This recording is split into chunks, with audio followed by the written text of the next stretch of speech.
I'm happy to do more on them, but keep in mind this is a really detailed story and I only have so much time, so fill in the blanks on what I don't get to about Mike Nesmith.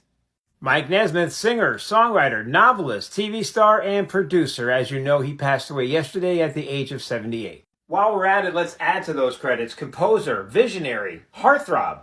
Robert Michael Nesmith was born December 30th, 1942 in a downtown Houston hospital. And he said during those famous monkey screen tests in 1965 that as a teenager, he was kind of a failure, didn't do much of anything. That certainly changed. Nesmith explained in a 1968 radio interview that he was writing and starving. He was going up and down the East Coast getting some session work, and then he and his wife Phyllis, wife number one, moved to LA.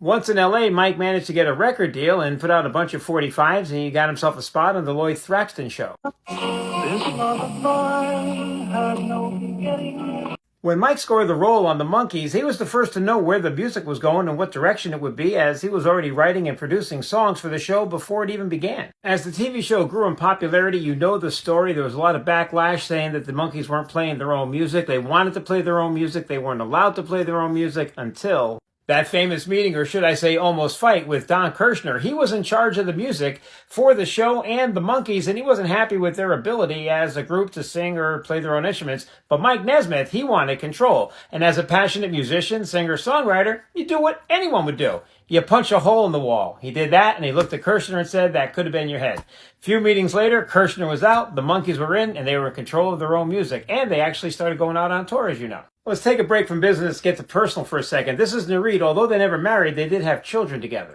His second wife was Catherine, and Mike's third wife, Victoria. For a total of 3 boys and 1 girl, and not only a good-looking family, they must be very sad right now. We wish them the very best. Okay, back to business and career. Mike eventually left the Monkees after problems with Peter Tork, and he just got tired of it. He formed the first national band. When you think about country rock, you think about Poco as being an innovator. How about Mike Nesmith? Remember the song Joanne? He was an innovator in country rock, but never really got the credit for it. He also did the second national band. It never took off, so then it was on to the next, because he doesn't give up. So what's next for Mike Nesmith? Come up with the idea for music television 24/7. He produced a proof of concept called Pop Clips, which Time Warner aired on Nickelodeon, then bought the idea and MTV was born. Mike then ventured into TV and movie production. Among his credits, Repo Man, Elephant Parts. Of course, he had the first Video Grammy Award. Mike was an accomplished author. Among his books, Infinite Tuesday. All in, a total of 13 solo albums. Mike's 1992 Latin-flavored Tropical Campfires earned him a Grammy nomination. Mike wrote the monster hit that made Linda Ronstadt famous, Different Drum. Innovation ran in the family. His mother invented liquid paper.